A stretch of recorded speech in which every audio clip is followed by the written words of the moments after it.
Hi and welcome to my final tutorial for Evil Genius. This is the final tutorial in the series for YouTube because I'm finally happy with the base design, and also what we might see here today is one of the hardest things to do in the game, and that's to dispatch Mr. John Steele and teach him a lesson for giving us all those problems. So I just want to quickly run through the base before we launch our rocket and take over the world. And what we've got here is an entrance foyer which is guarded by 2 piranha tanks and multiple 4 key-coded doors which have got my henchmen and guards patrolling them. This whole section here is under this security system, which extends into the armory, and also I've gone with my symmetrical design principle for this base. This corridor here leading off into 2 freezer sections. This is where most of the action is going to take place, and the body bags can be easily transported to those areas. And then we're going up into the armory, which, as you can see, Mr. Steele is in the death cubicle. You've got to have him in there before you launch the rocket to complete that final task. The main design principle with this whole base is I wanted to do something around this square or cube design of rooms. As you can see on the right here, all the service areas, the infirmary, the archives, the mess hall, staff room, even the gold store here, all with this square or cubed design aesthetic, which extends into this barrack area here, and also when we go further into the base, more barracks, and into the training area here, these kind of square rooms with interlocking corridors, and obviously the furthest parts of the base that are away from the entrance, we have the research area, and finally the old geezer's evil lair himself, and he's already given the ultimatum, so we're on the countdown at the moment. So as you can see, this square design principle is taken throughout the base.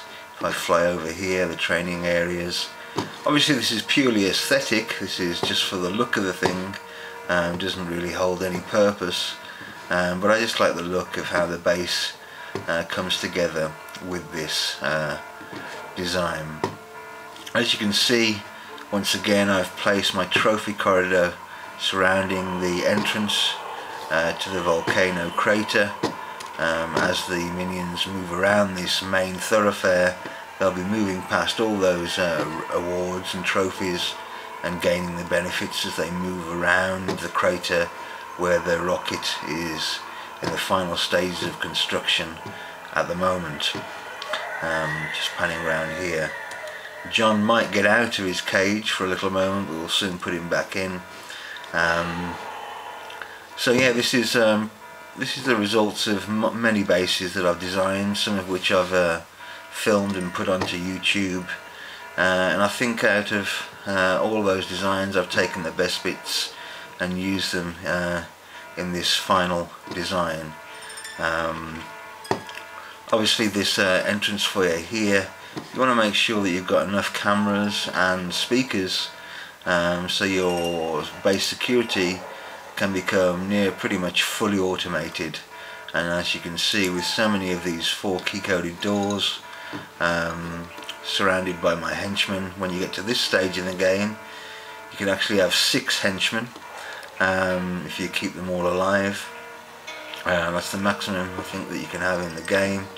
Always keep some fire extinguishers close to your entrance, and you want to try and make sure that you've got at least 4 death cubicles in your armory for Island 2. Make sure that you've got the best pieces of equipment in your service areas. So as you can see, I've got the auto mat in the mess hall. That's the best piece of food equipment. You've got the brain washer in the archives. That's obviously the most expensive and best piece of equipment for there. And the auto surgeon in the infirmary. So save up your cash and make sure that you buy the best pieces of equipment. So we're nearly at the launch. John Steele is still in his cage, quaking in his boots, no doubt, and we're nearly at the point where we'll launch the rocket. You can see the base is being attacked, as it usually is when we're coming down to the final seconds of the countdown, and we're nearly at the stage where we'll finish the game. There's the rocket all ready now and assembled, ready to take off. And it's been great putting these videos on YouTube, mainly because of the people that have written in and sent their messages, and I hope you enjoy this one.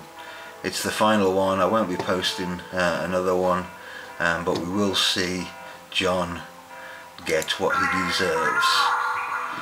So here we go.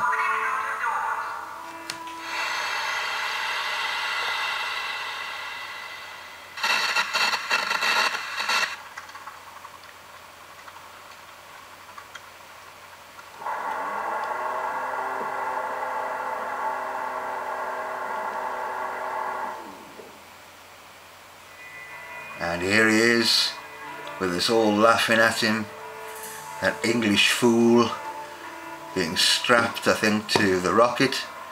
There he is, just putting him on now. All those times he's ruined your base, now we're getting our own back. There he is, climbing on the top of the rocket. Off we go.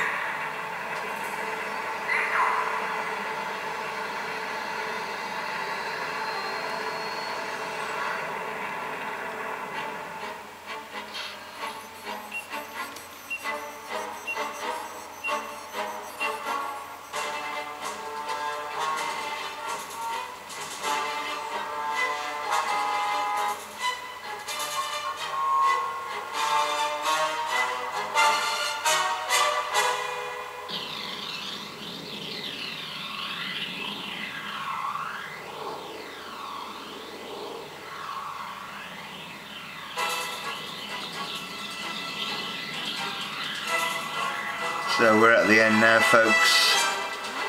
All I can say is, let's hope that Rebellion, the people who bought the rights for Evil Genius after Elixir went bust, let's hope that Rebellion do what they promised many years ago and make Evil Genius 2. If they do, I'll probably wet my pants.